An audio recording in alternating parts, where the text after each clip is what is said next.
क्या माता पिता के कर्मों का फल औलाद को मिलता है? मित्रों, अध्यात्म में कर्मों का महत्व बहुत अधिक है। हर आत्मा अपने कर्मों के कारण पाप पुण्य भोगती है। केवल इतना ही नहीं, वे कार्मिक बंधन भी बनाती है और उन कार्मिक बंधनों में उनके सगे संबंधियों को भी उनके अच्छे बुरे के कर्मों का भुगतान करना पड़ता है। मित्रों, आज की इस वीडियो में हम जानेंगे कि क्या माता पिता के अच्छे और बुरे कर्मों का फल पुत्र या पुत्री को भोगना पड़ता है। मित्रों, जैसे औलाद अच्छा या बुरा कर्म करती है तो उसे उनके माता पिता को भोगना पड़ता है। ठीक उसी प्रकार माता पिता के अच्छे और बुरे कर्मों का फल उनके औलादों को मिलता है और उन्हें भोगना पड़ता है। मित्रों, बहुत समय पहले की बात है। एक महान तपस्वी जंगल में अपने आश्रम में रहते थे। एक दिन उसकी पत्नी ने पूछा, हे स्वामी, क्या माता पिता के अच्छे और बुरे कर्मों का फल उनकी संतान को भोगना पड़ता है? तभी महात्मा ने कहा, हे देवी, माता पिता के अच्छे और बुरे कर्मों का फल उनकी संतान को अवश्य ही भोगना पड़ता है। और आज मैं आपको एक प्राचीन कथा सुनाती हूँ, जिसे सुनने के बाद आपको पता चल जाएगा कि कैसे माता पिता के अच्छे और बुरे कर्मों का फल उनकी संतान को मिलता है और उन्हें भोगना पड़ता है। फिर महात्मा ने कथा को सुनाना आरंभ किया और कहते हैं, हे देवी, प्राचीन समय की बात है। एक गांव में एक गरीब आदमी रहता था। वह बहुत ही गरीब था। किसी तरह से मेहनत मजदूरी करके अपने घर का पालन पोषण करता था। उसे मजदूरी में दिन भर काम करने के बाद 50 रुपये मिलते थे। उसमें से वह 10 रुपये रोजाना दान करता था और 40 रुपये अपने परिवार का पालन पोषण करता था। इस प्रकार कुछ समय बीतने के बाद उसके घर में एक पुत्र का जन्म हुआ। उस गरीब आदमी के परिवार में अब कुल 3 सदस्य हो गए, दोनों पति पत्नी और एक पुत्र। अब धीरे धीरे अपने बेटे के पालन पोषण में उस आदमी को समस्या होने लगी, क्योंकि इधर दिन प्रतिदिन महंगाई बढ़ती जा रही थी। एक दिन की बात है, उस आदमी के बेटे ने अपने पिता से पूछा, पिताजी, आप रोजाना 50 रुपये कमाते हैं, जिसमें से आप 10 रुपये रोज दान कर देते हैं और 40 रुपये में हम अपना गुजारा कैसे कर पाएंगे? उस आदमी को चुपचाप देखकर उसकी पत्नी ने कहा, बेटा, ऐसी कोई बात नहीं। तुम्हारे पिताजी रोज 50 रुपये कमाते हैं और 10 रुपये दान कर देते हैं। यह तुम्हारे लिए ही दान करते हैं, दूसरों के लिए नहीं। लेकिन वह लड़का इस बात को नहीं समझ पाया, क्योंकि वह लड़का बहुत ही छोटा सा था। महात्मा ने कहा कि हे देवी, इसी तरह से कुछ समय बीत गया और उस गरीब आदमी का बेटा धीरे धीरे बड़ा होने लगा और उस लड़के की उम्र 8 वर्ष की हो गई।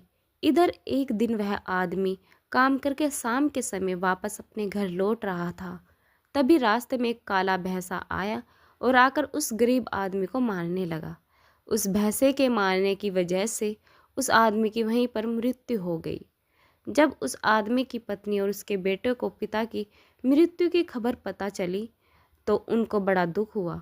फिर एक दिन उस गरीब आदमी के बेटे ने अपनी माँ से पूछा, माँ, हमारे पिताजी कहाँ चले गए? और उस गरीब आदमी की पत्नी ने कहा, बेटा, तुम्हारे पिताजी हम सबको छोड़कर यमपुरी में यमराज के पास चले गए हैं। तब बेटे ने कहा, जब पिताजी थे तो रोजाना 50 रुपये कमाते थे और 40 रुपये की बचत करते, हमारा पालन पोषण उसी में करते थे और बाकी के 10 रुपये वह दान करते थे। अब हमारा पालन पोषण कैसे होगा? कैसे हमारा पेट भरेगा?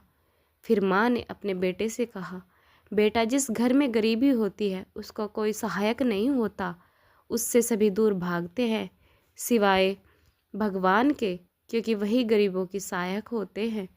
फिर बेटे ने अपनी माँ से कहा, माँ, ऐसा मत सोचो, मैं यमराज के पास जाऊंगा और अपने पिताजी को वापस लेकर आऊंगा।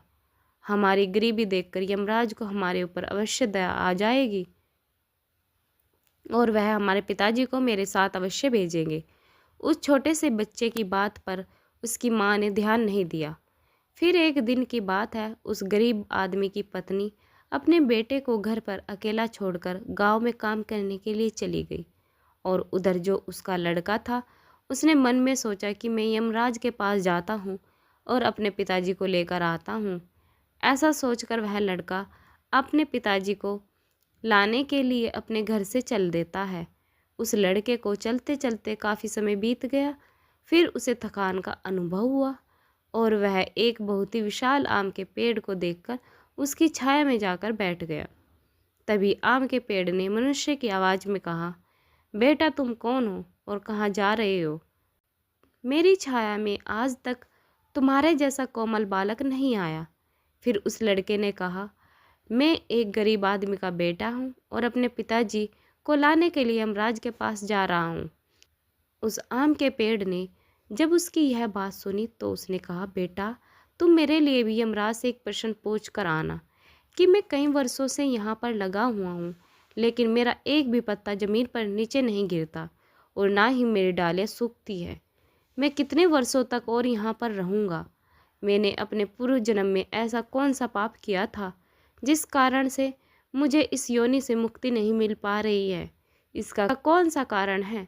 तब उस लड़के ने कहा, ठीक है, मैं यमराज से तुम्हारा यह प्रश्न जरूर पूछूंगा।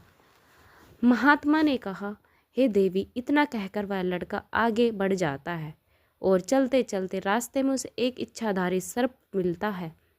उस सर्प को देखकर वह लड़का डर के मारे कांपने लगा और वहां से भागने ही वाला था। तभी सर्प ने मनुष्य की आवाज़ में बोलकर कहा, बेटा तुम मुझसे डरो मत, मुझे इतना बताओ कि तुम कौन हो और कहाँ जा रहे हो? वो लड़का उस सांप के पास गया और हाथ जोड़कर कहने लगा, हे नागराज, मैं गरीब आदमी का बेटा हूँ और मैं यमराज के पास अपने पिताजी को लाने के लिए जा रहा हूँ। उस सांप ने कहा, बेटा तुम यमराज से मेरा एक प्रश्न पूछ कर आना कि मैं कई वर्षों से यहाँ पर पड़ा हुआ हूँ, मेरे से अब चला भी नहीं जाता, मेरे शरीर में इतनी भी जान नहीं कि मैं थोड़ा सा भी चल सकूँ। मैंने अपने पूर्व जन्म में ऐसा कौन सा पाप किया था जिस कारण से मुझे इस योनि से मुक्ति नहीं मिल पा रही है? इसका कौन सा कारण है? तब उस लड़के ने कहा, ठीक है, मैं यमराज से तुम्हारे यह प्रश्न अवश्य पूछ कर आऊँगा। इतना कहकर वह लड़का आगे बढ़ गया। फिर चलते चलते रास्ते में उसे एक किसान मिला। किसान ने कहा कि बेटा तुम कौन हो और कहाँ जा रहे हो? देखने में तो तुम बड़े ही सुकुमार और कोमल लग रहे हो। फिर उस लड़के ने कहा, मैं एक गरीब आदमी का बेटा हूँ और मैं यमराज के पास अपने पिताजी को लाने के लिए जा रहा हूँ। फिर उस किसान ने कहा कि तुम यमराज से मेरा एक प्रश्न पूछ कर आना। मैं चलते हुए राहगीरों की प्यास बुझाने के लिए कई साल से यहाँ पर एक बावड़ी खुदवा रहा हूँ, लेकिन इसमें पानी अभी तक नहीं निकला। मैंने अपने पूर्व जन्म में ऐसा कौन सा पाप किया था जिस कारण से इस बावड़ी में अभी तक पानी नहीं निकला? मैंने इसमें बहुत सारे पैसे भी खर्च कर दिए हैं, इसका क्या कारण है? उस लड़के ने कहा, ठीक है, मैं यमराज से तुम्हारा यह प्रश्न पूछ कर आऊँगा। महात्मा ने कहा, हे देवी। इतना कहकर वह लड़का वहाँ से आगे की ओर चलने लगा। चलते चलते रास्ते में उसे एक बहुत बड़ा तालाब मिला। फिर वह लड़का तालाब के किनारे पर गया और पानी पीने लगा। तभी उस तालाब से तैरती हुई एक बत्तख आई और कहने लगी, बेटा तुम कौन हो और कहाँ जा रहे हो? तब उस लड़के ने कहा, हे बत्तख, मैं गरीब आदमी का बेटा हूँ और मैं यमराज के पास अपने पिताजी को लाने के लिए जा रहा हूँ। उस लड़के की बात सुनकर उस बत्तख ने कहा, पुत्र तुम यमराज से मेरा प्रश्न पूछ कर आना कि कई वर्षों से मैं इस तालाब में भटक रही हूँ। मेरी 7 पीढ़ियाँ गुजर गई, परंतु मैं अभी तक इस तालाब में रह रही हूँ। मैंने अपने पूर्व जन्म में ऐसा कौन सा पाप किया था जिसके कारण मुझे इस योनि से मुक्ति नहीं मिल पा रही? इसका क्या कारण है? तब उस लड़के ने कहा, ठीक है, बत्तख में यमराज से तुम्हारा यह प्रश्न जरूर पूछ कर आऊँगा। इतना कहकर वह लड़का वहाँ से आगे की ओर बढ़ गया। चलते चलते तालाब के दूसरे किनारे पर पहुँच गया। दूसरे किनारे पर जब वह पहुँचा तो उसने देखा कि एक मरा हुआ बुगला वहाँ पर पड़ा हुआ था। मरे हुए बुगले को लांग कर जाने लगा तो वह मरा हुआ बुगला कहने लगा, बेटा तुम कौन हो और कहाँ जा रहे हो? उस लड़के ने उसकी आवाज़ सुनकर कहा, मैं एक गरीब आदमी का लड़का हूँ। मैं यमराज के पास अपने पिताजी को लाने के लिए जा रहा हूँ। उस बुगले ने कहा कि तुम यमराज से मेरा एक प्रश्न पूछ कर आना कि मेरा शरीर कई वर्षों से इस तालाब के किनारे पर ही पड़ा हुआ है। कभी पानी की लहर आती है तो मेरा शरीर तालाब के अंदर चला जाता है और पानी की लहर से वापस किनारे पर आ जाता है। ना तो मेरा शरीर गलता है और ना ही सड़ता है, इतने सालों से जैसे का तैसा ही है। बगुला कहता है, मैंने अपने पूर्व जन्म में ऐसा कौन सा पाप किया था जिसके कारण मुझे इस शरीर से मुक्ति नहीं मिल पा रही है, और इसका क्या कारण है? उस लड़के ने कहा, ठीक है बगुला, मैं यमराज से तुम्हारा यह प्रश्न पूछ कर आऊँगा। फिर इतना कहकर वह लड़का वहाँ से चलने लगा और वहाँ से चलते चलते यमपुरी में पहुँच गया और वहाँ पहुँचकर यमराज को प्रणाम किया और हाथ जोड़कर कहने लगा, हे यमराज, मेरे पिताजी कहाँ पर है? जब मेरे पिताजी घर पर थे तो वह रोजाना 50 रुपये कमाते थे, जिसमें से 10 रुपये तो दान कर देते थे और 40 रुपये में से हम लोगों का गुजारा चलता था। लेकिन अब मेरे पिताजी घर पर नहीं हैं तो मैं अब और मेरी माँ भूखे मर रहे हैं और आप उन्हें जल्दी से मेरे साथ हमारे घर पर भेज दीजिए। यमराज ने उस लड़के की बात सुनकर कहा, ठीक है, मैं तुम्हारे पिताजी को घर पर भेज दूंगा, पहले तुम यहाँ पर बैठो। यमराज ने उस लड़के को अपने पास में बिठाया और उसको भोजन कराया। भोजन कराने के बाद पूछा कि तुम्हें और क्या चाहिए। फिर उस लड़के को रास्ते में जो मिले थे उनके प्रश्न यमराज से पूछे। यमराज ने उन सभी के प्रश्नों का उत्तर दिया और कहा कि बेटा तुम जाते समय उन सबको उनके उत्तर बताते जाना। फिर यमराज ने कहा, तुम अपने घर पर जाओ, तुम्हारी माँ तुम्हारा इंतजार कर रही है, तुम्हारे पिताजी तुम्हारे घर पर पहुंच जाएंगे। फिर वह लड़का यमराज को प्रणाम करके वहां से वापस घर के लिए चलने लगा। चलते चलते रास्ते में सबसे पहले उसे वही मरा हुआ बुगला मिला जो तालाब के किनारे पर पड़ा हुआ था। उस लड़के को देखकर वह मरा हुआ बुगला कहने लगा, बेटा क्या तुमने यमराज से मेरा प्रश्न पूछा था? तब उस लड़के ने कहा, हाँ, मैंने यमराज से तुम्हारा प्रश्न पूछा था। यमराज ने कहा कि तुम पहले बहुत बड़े विद्वान थे, परंतु तुमने किसी को भी अपना ज्ञान नहीं बताया। अब मर गए हो, वह ज्ञान तुम्हारे अंदर ही अंदर खोल रहा है। जब तक तुम अपना ज्ञान किसी को नहीं बताओगे तब तक तुम्हारी आत्मा को शांति नहीं मिलेगी। फिर उस मरे हुए बुगले ने कहा कि बेटा अब ऐसी हालत में मेरे पास ज्ञान लेने के लिए कौन आएगा, तुम मेरा ज्ञान ले लो। फिर उसने उस लड़के को जितना भी उसके पास ज्ञान था वह सारा ज्ञान उस लड़के को दे दिया और ज्ञान देने के बाद तुरंत ही उसकी आत्मा को मोक्ष की प्राप्ति हो गई। फिर वह लड़का आगे चल पड़ा। चलते चलते उसे वही बत्तख मिली। बत्तख ने कहा कि बेटा क्या तुमने मेरा यमराज जी से प्रश्न पूछा था? उस लड़के ने कहा कि हाँ, यमराज से मैंने तुम्हारा प्रश्न पूछा था। उन्होंने कहा कि तुम्हारे अंदर अमृत है, जब तक तुम इस अमृत को किसी और को नहीं दोगी तब तक तुम ऐसे ही व्याकुल रहोगी। बत्तख ने कहा कि बेटा अब कौन मिलेगा मुझे, तुम ही मेरा अमृत ले लो। फिर बत्तख ने अपना अमृत उस लड़के को दे दिया और अमृत देते ही उस बत्तख की आत्मा को मोक्ष की प्राप्ति हो गई। इसी तरह से वह लड़का आगे बढ़ने लगा। फिर चलते चलते रास्ते में उसे वही किसान मिला जो राहगीरों के लिए बावड़ी खुदवा रहा था। उस किसान ने जैसे ही उस लड़के को देखा तो बड़े प्रेम से हाथ जोड़कर कहने लगा कि बेटा क्या तुमने यमराज से मेरा प्रश्न पूछा था?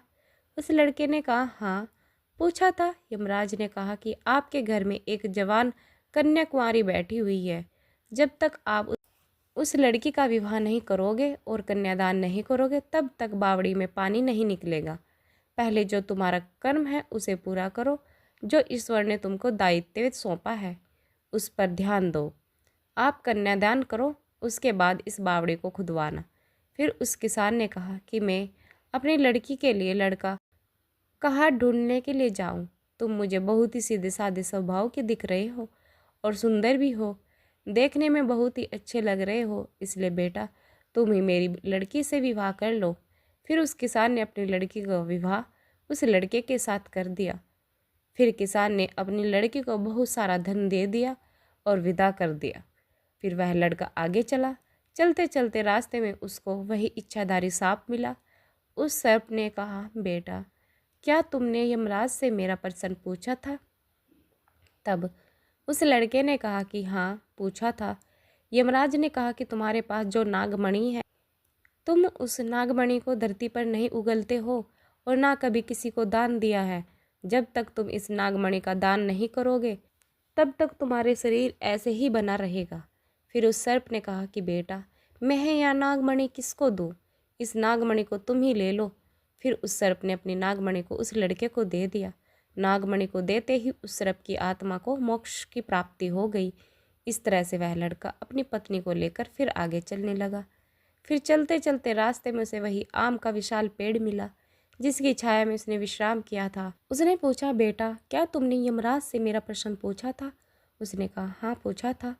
यमराज ने कहा कि पूर्व जन्म में तुम्हारा काम स्कूल में बच्चों को शिक्षा देना था। तुम्हारा पद एक गुरु का था, परंतु तुमने अपने पद का सही इस्तेमाल नहीं किया। तुम शिक्षा देने के बदले में छोटे छोटे बच्चों से अपना काम करवाते थे और उन्हें अच्छी तरह से शिक्षा नहीं देते थे। तुम पूर्व जन्म में बहुत बड़े विद्वान थे, परंतु तुमने उन बच्चों को शिक्षा नहीं दी। उन्हीं बच्चों के श्राप के कारण तुम हिल डुल नहीं सकते। तुम्हारे अंदर जो ज्ञान भरा हुआ है, उसे किसी को दे दो, इसके बाद ही तुम्हें मोक्ष की प्राप्ति मिलेगी। उस लड़के की बात सुनकर उस आम के पेड़ ने कहा कि मैं यह ज्ञान किसे दूँ? तुम ही ले लो। फिर उस आम के पेड़ ने उसे लड़के को जितना भी उसके पास ज्ञान था सब कुछ दे दिया। जैसे ही उस आम के पेड़ ने उस लड़के को अपना ज्ञान दिया, तो उसकी भी आत्मा को शांति मिल गई और वह उस पेड़ की योनि से मुक्त हो गया। वह लड़का अपनी पत्नी के साथ चलते चलते अपने घर पहुंच गया। जब वह लड़का अपने घर पर पहुंचा तो उस लड़के की माँ उसको देखकर बड़ी खुश हुई और कहने लगी कि बेटा, तुम कहाँ चले गए थे और यह लड़की कौन है तुम्हारे साथ में? फिर उस लड़के ने जो भी उसके साथ घटनाएं घटी वह सब कुछ अपनी माँ को बता दिया। मित्रों, अब उस लड़के को ज्ञान हो चुका था कि उसके पिताजी वापस नहीं आ सकते हैं। अब उनकी मुक्ति हो चुकी है। उसके पिताजी ने जो दान धर्म किया था उसका फल उस लड़के को यमराज ने दे दिया था। इस प्रकार से महात्मा ने अपनी पत्नी को बताया कि माता पिता के अच्छे और बुरे कर्मों का फल उनकी औलाद को कैसे प्राप्त होता है और पूर्व जन्म के कर्मों का फल व्यक्ति को कैसे मिलता है और उसके पिता द्वारा किए गए पाप और पुण्य कर्म भी उसके बच्चों को कैसे मिलते हैं। तो मित्रों, कैसी लगी कहानी? आप हमें कमेंट बॉक्स में कमेंट करके ज़रूर बताना। वीडियो अच्छी लगे तो लाइक शेयर करें और साथ ही हमारे चैनल को सब्सक्राइब करें। कहानी सुनने के लिए आप सभी का बहुत बहुत धन्यवाद।